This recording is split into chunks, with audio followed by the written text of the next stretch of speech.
치킨 값을 올리고 배달 비용을 올리는 거에서는 노코멘트. 택배에 비해서 200원만 올리면 난리가 나는 거예요. 좀 인식의 차가 아닐까. 그게 점점 더 그런 게 많아지다 보니 택배 산업이라는 것 자체가 점점 내려가는 거예요.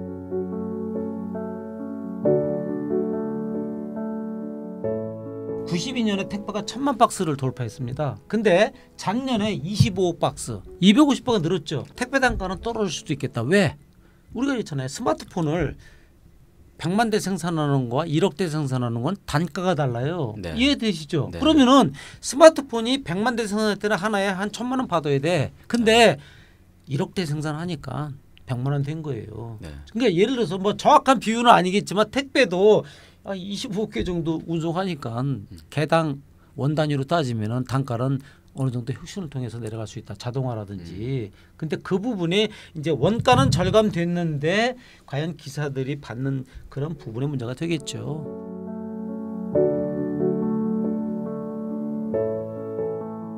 저는 그런 것 같아요. 택배 산업이 이제는 국가 물류 이제 업에서 네. 큰 포션을 차지하고 있다라고 저는 보고 있어요. 네. 택배가 하루만 아니면 일주일만 택배가 정상 가동이 안 된다고 하면 사실 그 모든 데미지는 소비자들한테 네. 혹은 화주들한테 네. 그게 이어지다 보면 대한민국 그 운영 물류 운영에 진짜 큰 차질이 생기게끔 만드는 게 바로 저는 이제 택배라고 보고 있거든요. 이게 이제 택배 그래서, 관련 법이 네.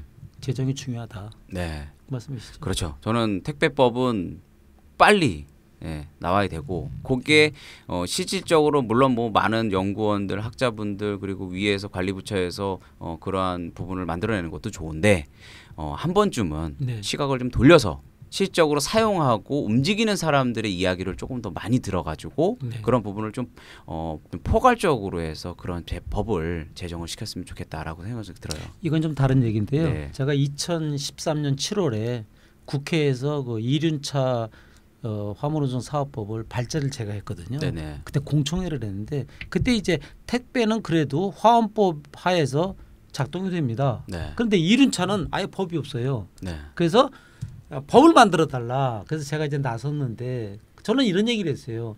이륜차 관련 법을 만든다는 얘기는 지원도 할 수 있지만 규제도 되는 것이다. 네.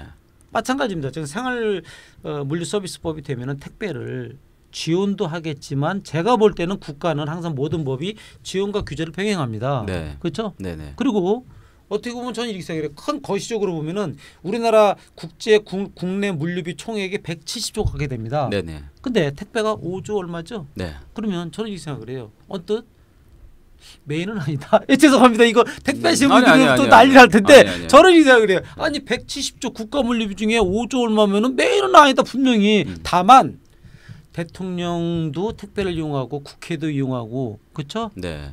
누구나 이용해요. 네. 근데 국회가 법을 만드는데 국회가 이용하면서 법이 없어. 이런 거예요. 쉽게 얘기하면. 그래서 저는 이 법 만드는 거 되게 찬성하는 사람입니다.